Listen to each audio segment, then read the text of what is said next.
Now we're going to talk about getting into a good shooting position. So as long-range shooters, we look for the most stability we can get, and oftentimes that's the prone position. So I have my rifle set up here. I fine-tune the bipods for my target, given the angle to target. And I also have a rear bag back here that I'm going to use to help fill space to create more stability in this prone position. So my gun is set up, it's oriented towards my target. I'm also going to orient my body towards the target and just square my hips and shoulders off to that target before I go ahead and get down into a good shooting position. So I'm ready to get in position from here. I'll go ahead and bridge the rifle. So I'm bridging the rifle, and that's where I'm connecting my shoulder to the rifle. Oftentimes people mistake, like, okay, I'm shooting off this bag, I can just crawl up to the gun and pretty much let the gun shoot itself. That's a mistake. We want a firm rifle shoulder connection, and it's created right here. So I connect my shoulder to it, and then I'm going to go ahead and sink down into position and kind of marry up that connection even further. Then I get a look through my optic, and everything looks good. I see my target pop up into my field of view.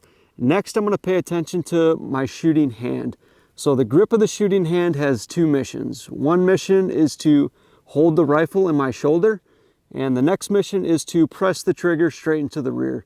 So I need to find a spot where it's favorable for my hand to be able to do that comfortably and accomplish both of those missions. Sometimes our platforms hold us back a little bit. If we have a swept stock rifle or maybe like an AR platform rifle, it might require a certain grip in order to accomplish those missions, or we might have to give something up there. So I have my grip of the shooting hand set. Next, I'm going to pay attention to my elbows. I don't want to be too tall on my elbows. This might come from a problem with the setup. My rifle might be too high on the bipods. If I find myself creating muscle tension with my elbows, that's a problem, right? I don't want muscle tension. I want to relax the shoulders, roll my shoulders forward. I want to be nice and low to the ground, get rid of that muscle tension and be nice and comfortable, right? And low to the ground. Good stability here. Also, give a little thought to the position of your shoulders. So if you were to draw a line through the line of bore, through the barrel of the gun, and a line through my shoulders, those two lines should be perfectly perpendicular. And that's going to help with good recoil management. So if I need a follow-on shot or to spot downrange effects, it's going to allow me to do that much more efficiently when I am squared off to the gun better, just like that. Now with my non-shooting hand, I don't need to be up here gripping the rifle, holding the rifle down, or doing anything. It should be back here, manipulating the rear bag as necessary. So after I'm in position, I can squeeze this rear bag, or I can let off pressure to make fine-tune elevation adjustments as I deem necessary. And that's what this non-shooting hand is doing, is it's manipulating that rear bag.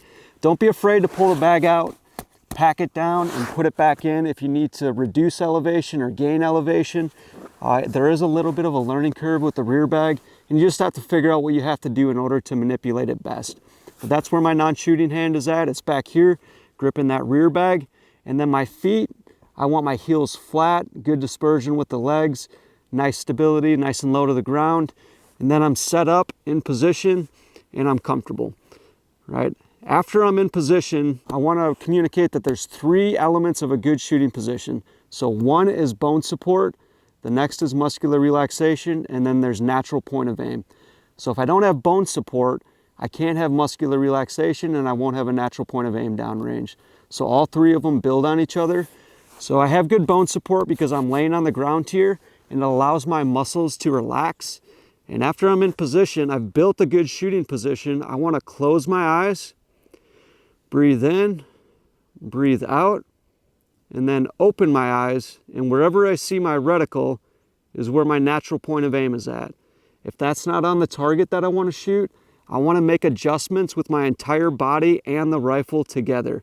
So I'm moving both the rifle and my body together until I get that natural point of aim on the target.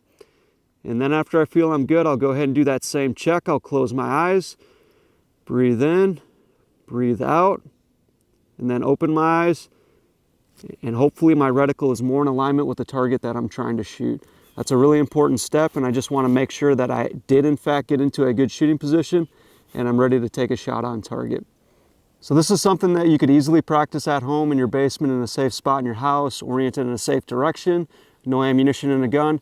just walking through the steps that I just talked through right here, assessing your natural point of aim on target, fine-tuning your natural point of aim, moving your body and gun together, and really just getting comfortable assuming a good shooting position.